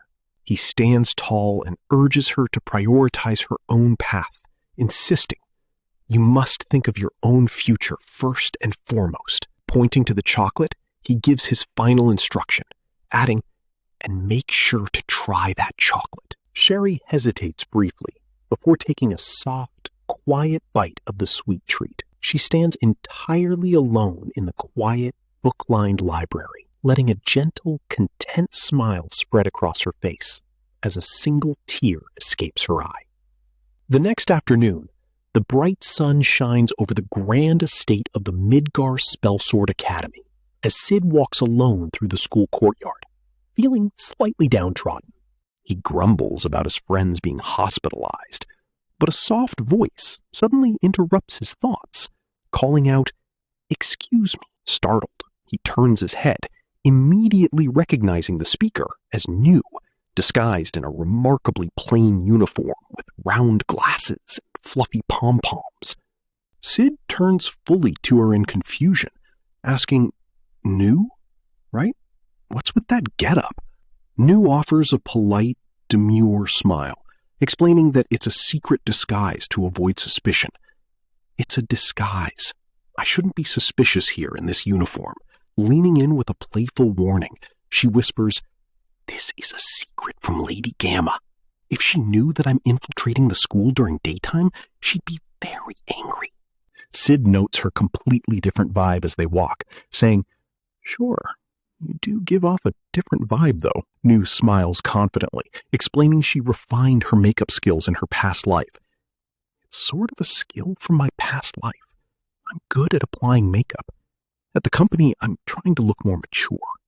Cid curiously asks about her actual age, prompting her playful, mysterious reply, That's a secret. Looking at the grand buildings, she mentions her noble past as a student here.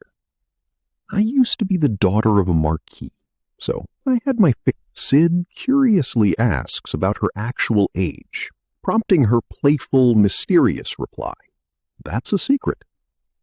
Looking at the grand buildings, she mentions her noble past as a student here. I used to be the daughter of a marquis, so I had my fair share of high society mingling. I even used to be a student here. Her expression shifts to quiet sadness as she recalls being cast aside due to her possession, until I was cast away for being possessed, as if I never even existed to begin with.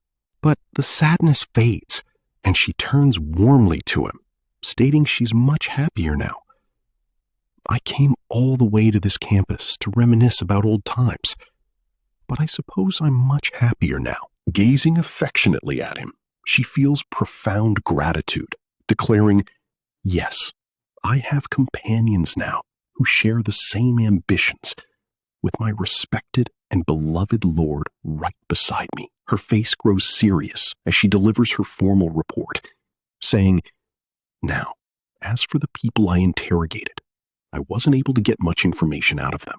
She explains their minds were broken due to powerful brainwashing, to which Cid grunts a vague, vacant, New continues, I believe they were part of the Diabolos cult's third children. In her mind, she reviews the tragic lore of the brainwashed orphans used as sacrificial pawns by the cult, but decides there's no need to explain such basic knowledge to her master, thinking, but such basic knowledge is not something I would need to explain to him. Walking along, she reasons that the enemies are claiming to be Shadow Garden to lure them out, while hinting at a stronger threat in the capital. Cid walks on with a non-committal. New mentions the recent confirmation of a powerful first child, Rex the Riveting Rebel. She reviews his terrifying elite martial prowess, once again keeping her observations silent since she assumes her master is already fully aware. But such basic information is something he'd obviously know by now. Speaking in a chillingly flat tone, she describes her ruthless execution of yesterday's captured intruders.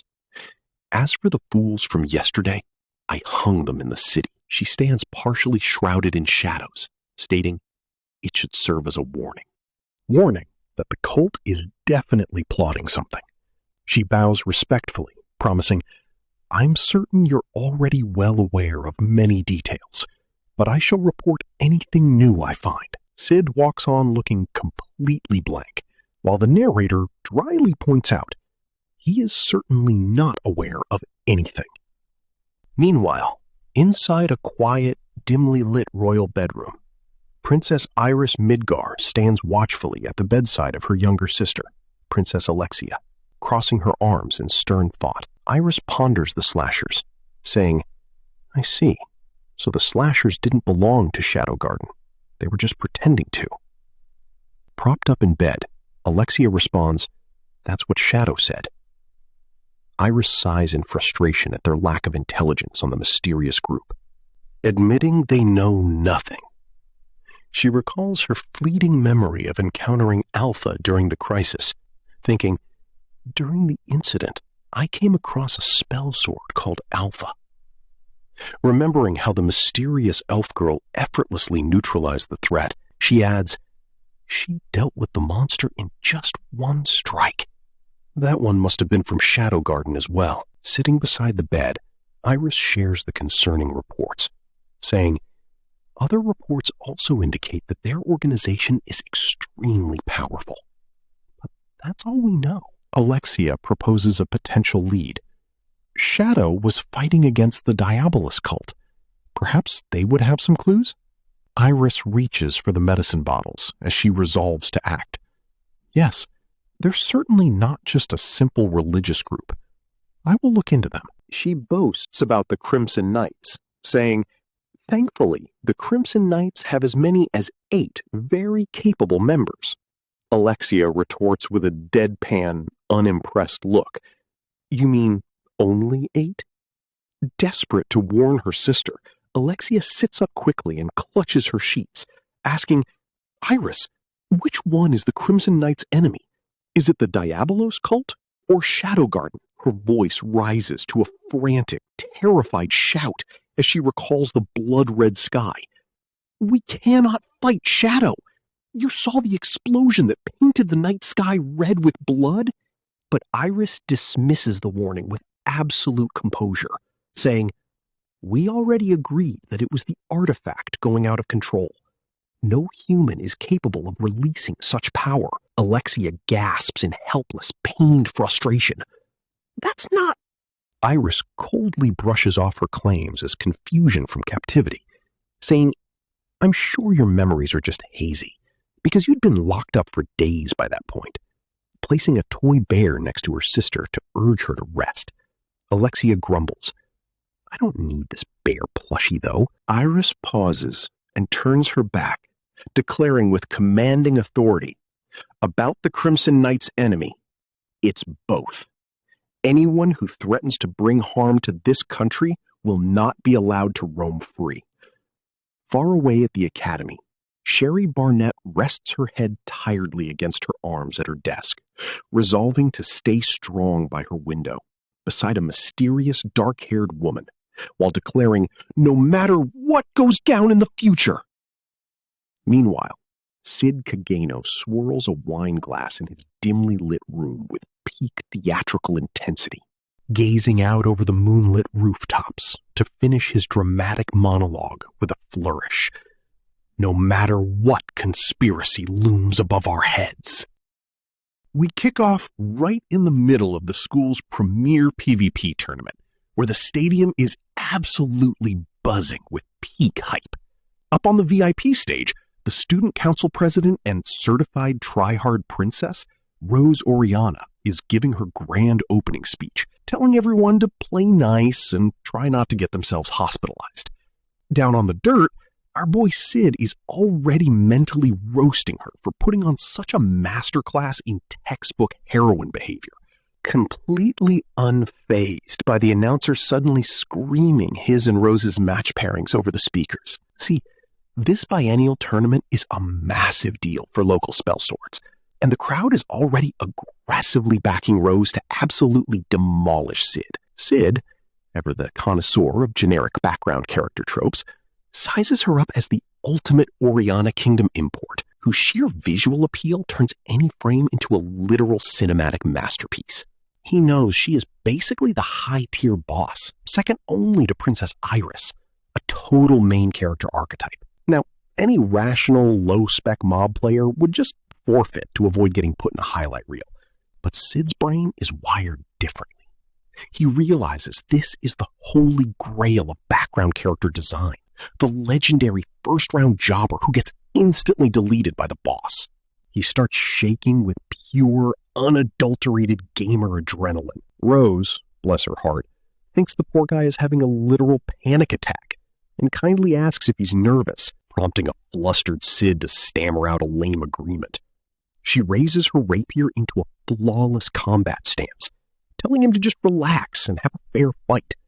While the spectators are collectively whispering, "Who invited my man?" about Cid, our protagonist couldn't be happier with the Zero Cheer fan club, immediately prepping his top-tier 48 forms of mob foo. His plan? Wait for the exact frame of her strike, jump and form a perfect L shape in midair at a crisp 60 kilometers per hour. This is a strategy he perfected in his previous life. After failing countless online fighting games due to bad hitboxes, now he's optimized the art of looking like a complete laggy loser. He's going to pop the hidden blood bags he taped to his uniform to paint the arena in a spectacular dark red mist. He wants maximum theatrical blood splatter, spinning majestically in an elegant fashion. To spurt it in a dramatic circle, he leaps into the air and screams, "Mob Foo Ultimate Form!" spinning violently to release his tailspin parry bloody tornado. He bites his own hand to trigger the next phase, crashing back onto the dusty floor and spraying a massive geyser of blood with his blood splitter Malerian technique. Rose is utterly traumatized by this horror show, but Cid is just chilling in his self-made bloodbath, grinning like a maniac while boasting he's got 46 more styles of jobbing left in him. The try-hard princess is completely frozen in shock, while the entire stadium is vibrating with absolute panic from their brief but violent clash. She is baffled how this level 1 mob is still standing after taking what she thinks are lethal hits, while the spiky-haired side characters and the pink-haired research girl Sherry watch in pure terror.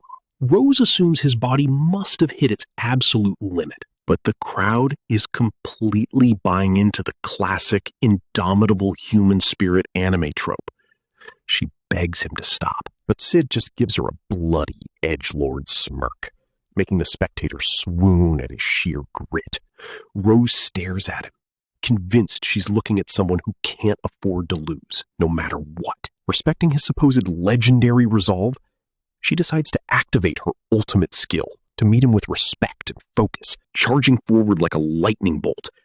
But before she can slice him, a referee wearing a black cap cock-blocks the entire dramatic climax, calling the match off because Cid is literally painting the floor red. Cid protests that he can still fight, wanting to show off his 33 remaining moves, but the crowd and referee scream for him to get to the medical tent. He whines like a toddler whose speedrun got ruined, screaming in internal agony as his masterpiece is cut short. Meanwhile, Rose watches him get dragged away, convinced she just witnessed a true warrior whose eyes were lit with pure passion, who may have lost the match, but won the ultimate battle of the soul.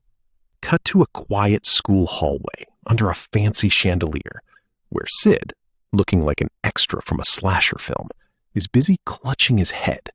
He's internally celebrating escaping the school doctors before they realized he didn't actually take a single point of damage, leaving a cartoonish trail of wet blood splatters behind him. Suddenly, Sherry intercepts him, looking utterly horrified at his ruined uniform. Cid's internal monologue is just dial-up internet noises trying to remember her name.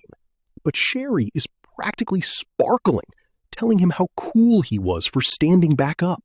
Cid plays it cool, pretending his legendary healing factor just kicked in, which only makes Sherry even more amazed. He is physically repulsed by her terrible taste in what constitutes cool, which she confirms with absolute cheerful enthusiasm.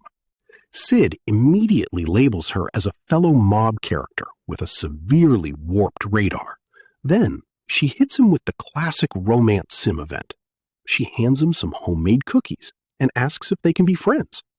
He accepts the free loot, which makes her face light up with a radiant, sparkling smile. Sherry immediately calls over her dad, and Cid is surprised by the sudden guest, who turns out to be none other than Vice Principal Ruslan, a retired high-tier lobby champion and former God of War victor. Cid's brain instantly registers the massive danger of associating with high-status NPCs, but he puts on his best pathetic mob voice when Ruslan asks about his health. Cid claims that Rose held back, and the boomer boss thanks Cid for being Sherry's first actual friend. Sherry dies of embarrassment, but Ruslan just laughs wholesome boomer laughs about the past, wishing them the best before walking off. As the old man leaves, Cid is internally screaming that he is strictly a solo queue player who doesn't want any of this main story questline drama. He declines Sherry's offer to go to the clinic with some peak Chunibyo dialogue about spell swords not dying, pivoting to a tea date instead, which makes her swoon even harder at his raw, albeit bleeding, charisma. Shortly after, Sherry is looking out the window, having a full-on shoujo protagonist awakening because this mysterious chocolate-giving boy has stolen her heart. Meanwhile, Cid is just standing there with an unreadable, brooding expression, totally ignoring her vibe. We then transition to a scenic courtyard table, where a cup of freshly brewed coffee sits steaming, and Sherry is having a coffee date with Princess Alexia. Alexia thinks they're talking about her artifact research quest project, but Sherry is there for some juicy relationship gossip. The poor research girl can't even handle black coffee, so Alexia tells her to add milk and sugar.